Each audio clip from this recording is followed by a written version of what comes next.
Hi everyone, in this video we will see how you can use access control feature of appbase.io to secure your search. Appbase.io allows you to create multiple API keys with different access. This will help you put restriction on various user actions based on their roles. Let us quickly go back to our dashboard and see how we can achieve this.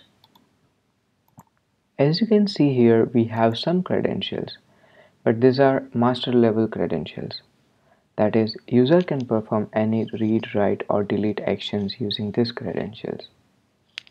When an application is developed using these credentials, there could be a risk involved where these credentials are misused. For example, if we develop an application using the same credential, then anyone can use this credential to even write or delete the data. So, to prevent a person from using these credentials for any other operations, it is highly recommended to create a API credentials with only required access. Let us have a quick look on how we can create a credential with limited access only. In the main dashboard, we will go to access control and open the API credentials. Here we will try to create a new credential. Let's give it a name, read credentials.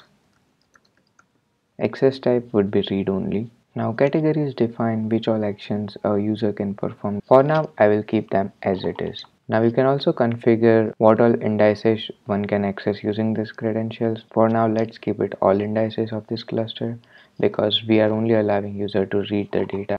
Now you can also configure what all sites can access this data, that is what all domains you want to whitelist, what all IP addresses you want to whitelist. You can also add field level access here by including or excluding certain fields. You can also configure the maximum API calls that one can make using these API credentials in a given hour. Also, you can create credentials which are short-term credentials and may not work after a certain amount of time. For now, I will keep rest of the settings as it is and just create read-only credentials. Now let us use these credentials in our search application that we have. So I will copy these credentials, replace them over here and see if our search continues to work. As you can see, we are getting the data, and if I also make some search, so then also we are getting the results. Awesome. So now to verify whether this key is a read-only key, I have created a small example over here which is using appbase.js. Appbase.js is just a JS client which allows you to perform various Elasticsearch operations. Here you can mention the credentials. First, let's see whether this particular credentials work or not. So these are the master credentials and we will see whether it allows us indexing this data into our Elasticsearch or not. So as you can see, the operation was successful and it indexed the data. Now when I try to replace this with our new key, it should not allow indexing the data.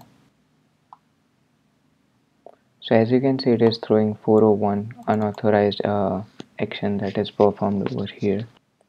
Here I would also like to explain how these API credentials can be used in different ways.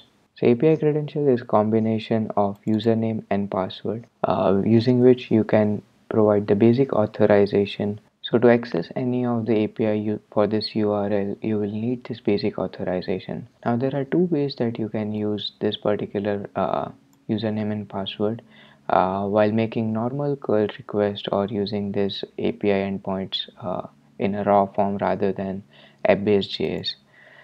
So just to quickly give a demonstration over here, what I will do is I will run a curl command, but without username and password, obviously it will fail.